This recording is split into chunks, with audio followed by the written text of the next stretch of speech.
Assalamualaikum warahmatullahi wabarakatuh. Waalaikumsalam.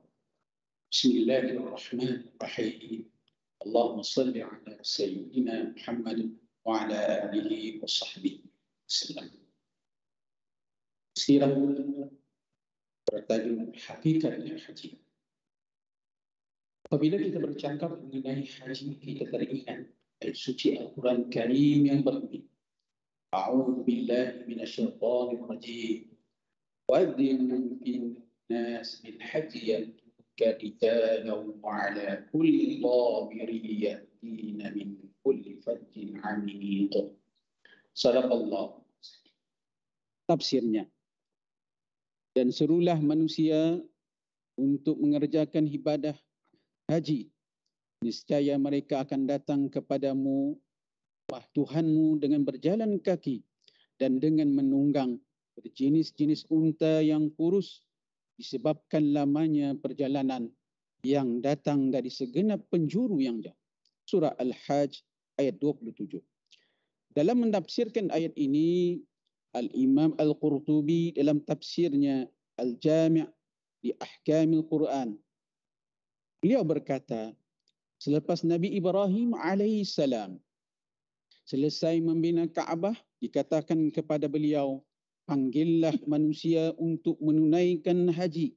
Baginda berkata, wahai Tuhanku, adakah suaraku sampai kepada mereka? Allah Subhanahu wa taala berfirman, maksudnya, panggillah, akulah yang akan menyampaikannya. Nabi Ibrahim alaihissalam kemudian naik ke Jabal Qubais dan berseru, wahai manusia, sesungguhnya Allah Subhanahu wa taala memerintahkan kepada kalian untuk menziarahi Kaabah ini untuk memberikan syurga kepada kalian dan menyelamatkan kalian dari neraka. Pergilah menunaikan haji. Semua ruh yang berada di sulbi lelaki dan rahim perempuan menyambut seruan tersebut dan berkata, labbaika, labbaika, aku penuhi seruanmu, aku penuhi seruanmu. Sesiapa yang menjawabnya pada masa itu, maka dia akan berhaji mengikut jawapannya. Jika menjawab sekali, maka akan haji sekali. Dan jika menjawab 2 kali, maka akan haji 2 kali. Demikianlah disyariatkannya talbiyah. Seorang yang benar-benar beriman kepada Allah Subhanahu wa taala, ia akan mempersiapkan akidah dan ketakwaannya kepada Allah Subhanahu wa taala sebelum keberangkatannya ke tanah suci. Ini kerana perjalanan untuk menunaikan ibadah haji tidaklah sama dengan perjalanan yang lain. Ia bukanlah perjalanan jasad ke Makkahul Mukarramah atau ke Ka'batul Musyarrafah semata-mata. Perjalanan ini adalah perjalanan Rabbani, yakni ketuhanan, perjalanan hati dan rohani menuju Allah Subhanahu wa taala supaya dapat berkomunikasi secara langsung dengan Allah Subhanahu wa taala, menguatkan hubungan dengannya dan memperolehi bekalan takwa yang merupakan sebaik-baik bekalan. Ibadah solat, zakat, puasa adalah ibadah yang berulang-ulang dan diperbaharui kerana ibadah ini dilakukan setiap hari, setiap bulan dan setiap tahun. Akan tetapi, ibadah haji hanya difardukan sekali seumur hidup. Oleh kerana itu, Allah Subhanahu wa taala memberi keistimewaan kepadanya dengan mengurniakan limpahan rahmat dan faedah yang banyak kepada orang yang menunaikan haji. Dibersihkan dari segala dosa seperti bersihnya tatkala dilahirkan oleh ibunya. Seolah-olah ia diringankan dari segala bebanan yang berat dan disucikan dari segala noda. Abu Hurairah radhiyallahu anhu beriwayatkan bahawa Rasulullah sallallahu alaihi wasallam bersabda yang bermaksud, barang siapa yang menunaikan haji dan ia tidak melakukan perkara-perkara yang membatalkan dan tidak bersikap derhaka, niscaya ia pulang dalam keadaan suci bersih dari dosa seperti ia dilahirkan oleh ibunya. Hadis riwayat Ibnu Majah. Hakikat haji. Pertama, menjadi duyufur rahman. Di antara penghormatan dan kurniaan Allah kepada para penunai haji dan juga penunai umrah ialah Allah menjanjikan untuk mereka ganjaran kebaikan dan keampunan. Ini dijelaskan oleh Rasulullah sallallahu alaihi wasallam dalam sabdanya yang bermaksud, orang yang menunaikan haji dan umrah adalah tetamu Allah. Apabila mereka memohon kepadanya pasti diperkenankan, dan apabila mereka memohon keampunan kepadanya pasti diampunkan. Tetamu Allah ada tiga, orang yang menunaikan haji, orang yang menunaikan umrah, dan orang yang berperang fi sabilillah. Hadis An-Nasai, Ibn Hibban dan Al-Hakim. Dalam petikan hadis tadi, Rasulullah SAW menyatakan orang yang menunaikan haji diberi kemuliaan oleh Allah Subhanahu Wa Taala dan digelar sebagai tetamu Allah yang juga dikenali sebagai Duyufur Rahman. Kenapa? Kenapa dipanggil Duyufur Rahman? Duyufur Rahman bermaksud tetamu kepada Tuhan yang Maha Pemurah.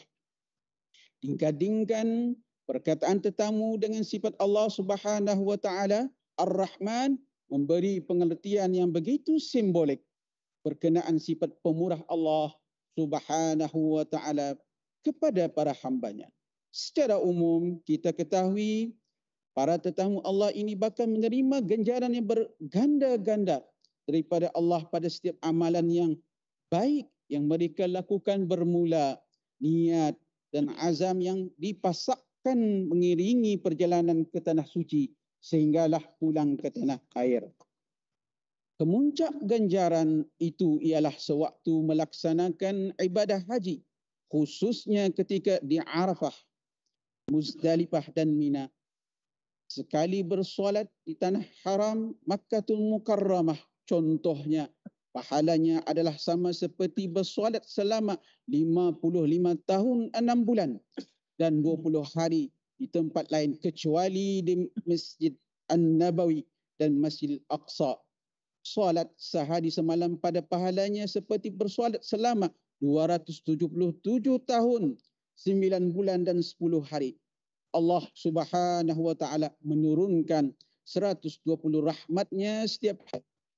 Idul Haram, iaitu 60 rahmat untuk orang yang mengerjakan tawaf, 40 rahmat untuk orang yang solat dan 20 untuk orang yang memandang Kaabah. Terdapat juga di sana tempat-tempat yang mustajab doa seperti Muzdalifah, Hijr Ismail, di bawah pancur emas, di belakang makam Ibrahim, di bukit Safa dan Marwah.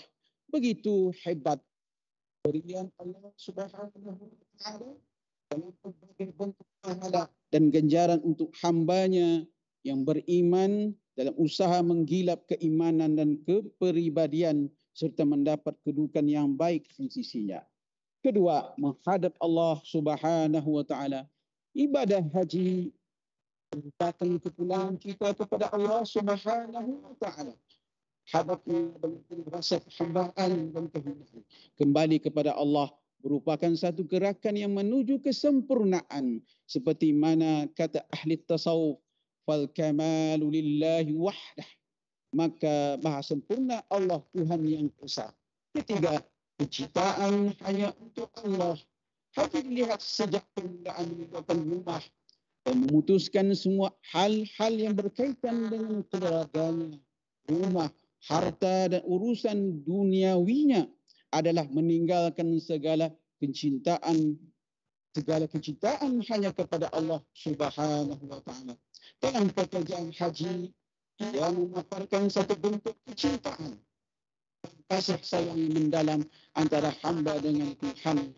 Keempat, bahan punya Allah Subhanahu Wa Taala, bahan punya Allah musim haji dan tempat-tempat suci tatkala menaikkan syiar-syiar adalah punya dari Allah Subhanahu Wa Taala yang penuh dengan nur dan cahaya, penuh hidayah, fardah, rahmat dan penuh sakinah, yakni ketenangan, perasaan seperti ini. Namanya dirasakan para jemaah haji yang sejahtera hati serta ikhlas lillahi ta'ala kerana Allah semata-mata dan kemardatillah cari kerana Allah subhanahu wa ta'ala. Sesungguhnya sekali yang dapat catatkan hakikat haji yang telah kita sentuh sebelum ini sebahagian sahaja. Namun harus dilihat bahwa hakiki daripada ibadah haji adalah mempertuturkan hablum minallah yang diberikan oleh Allah subhanahu wa ta'ala untuk menghilangkan cintaan kepada benda. Setakat itu saja aku astagfirullahaladzim. Assalamualaikum warahmatullahi wabarakatuh.